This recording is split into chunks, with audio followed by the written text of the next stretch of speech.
Smallpox was a terrible infectious disease. According to WHO, the virus produces a characteristic rash, particularly on the face, arms, and legs.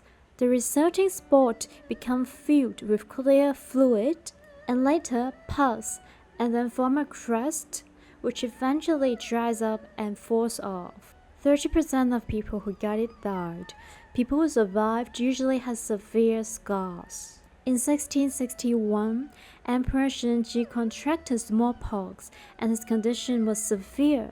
He was only 22 years old, so he hadn't thought about the succession issue before. Now that he was seriously ill, he needed to select the heir. Originally, he wanted to give the throne to his second son, but his mother preferred the eldest son. They were not able to reach a compromise. Therefore, they sought for opinions from a trusted Western missionary. He suggested the emperor to pass the throne to the third son, because he was the only son who had survived smallpox before and became immune to the disease. Smallpox was a terrible disease because the death rate was incredibly high. As smallpox was widespread at that time, it was important if the emperor already had the immunity to it. Emperor Zhen agreed with the recommendation and made his third son the crown prince. In the same year, Emperor Zhen died. 3 days later, his third son succeeded the throne. He was Emperor Kangxi. In fact, during Emperor Zhen's reign, the outbreak of smallpox happened many times in Beijing. The Manchu were vulnerable to smallpox, especially as they left their sparsely populated original habitat and entered the densely populated cities like Beijing. Manchu troops died of smallpox in a great number in the earlier 70th century. Therefore, Emperor Zhen was very alert. Various quarantine strategies were taken to protect the imperial family from contracting the disease. Each time of the outbreak, he moved to the smallpox avoidance centers in Sultan Park, a hunting ground in Beijing, to protect themselves from infection. Despite his precaution, unfortunately, he still contracted the disease and died from it. His successor, Emperor Kangxi, had also been living in the shadow of smallpox in his earlier years. When he was born, he was taken out of the Forbidden City to avoid smallpox, but unfortunately, he still contracted the disease at 2 years old. Luckily, he eventually recovered from it. However, even after recovery, many scars were still left on his face. Therefore, after Kangxi ascended the throne, he was so intent in fighting the disease and followed many quarantine strategies from his father. In the 16th year of Kangxi, he traveled to Ruyi and discovered a perfect place for summer residence. He built a mountain villa there for avoiding smallpox. Later, he ordered that if any ethnic minority nobles wanted to meet the emperor, they needed to go to Ruyi in July. 2 months later, they could follow the emperor to go hunting and meet him there. Some nomads like the Mongolian was especially susceptible and afraid of contracting smallpox. So the emperor built some pavilion at the northern portion of the Great Wall to allow the Mongolian nobles to continue their pilgrimage without entering the capital city, so as to reduce the chance of contracting the disease. In 1678, the crown prince contracted smallpox, but because smallpox was highly infectious, Kangxi decided to take care of the prince himself. But after more than 10 days, the prince's situation still did not improve. Kangxi was in panic. When he heard that there was a low-ranking official in Hubei who could cure smallpox, he instantly invited him into the palace. Luckily, the prince's smallpox was finally cured. Kangxi was appreciative and promoted the officials afterwards. Later, the French King Louis XIV sent a priest to visit China. He was Hong Yuehan. Emperor Kangxi took the chance to discuss with him about how to avoid smallpox by vaccination. But he said, smallpox was also difficult to understand in Europe.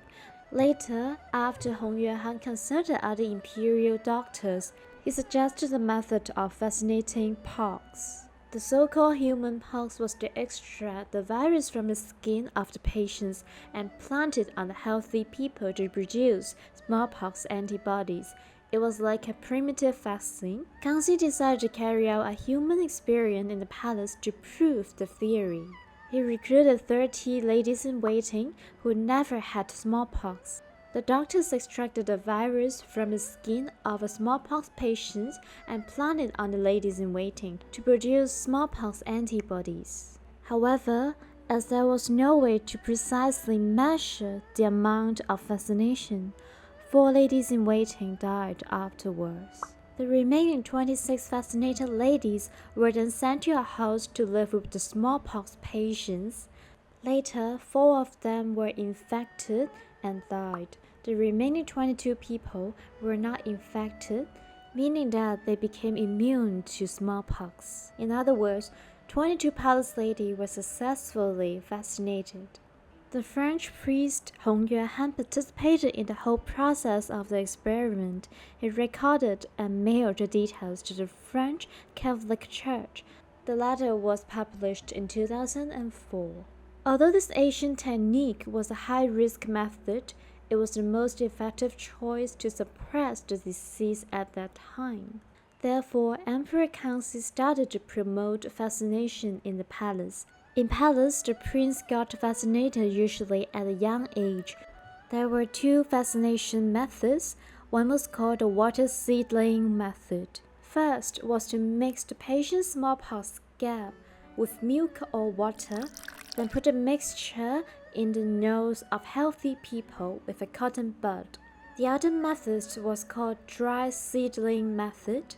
First was to grind the smallpox scab into fine powder and mix it with camphor, then blow the powder up to the nose of healthy people.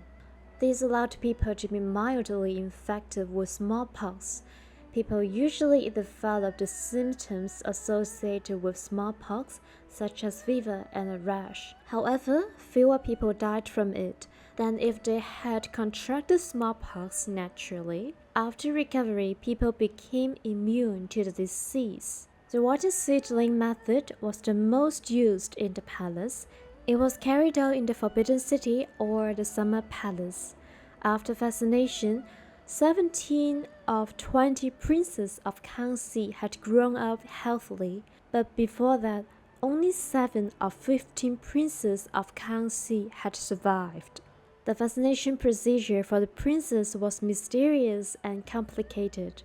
According to the record of the Qing Palace Elder Pass vaccination file, in the spring of 28th year of Qianlong, Emperor Qianlong's 50th son received smallpox vaccination in a closed temporary vaccination care center in the Summer Palace. The prince stayed in a secret room surrounded by black and red files. 4 doctors were on duty day and night with the attendance of more than a dozen eunuchs.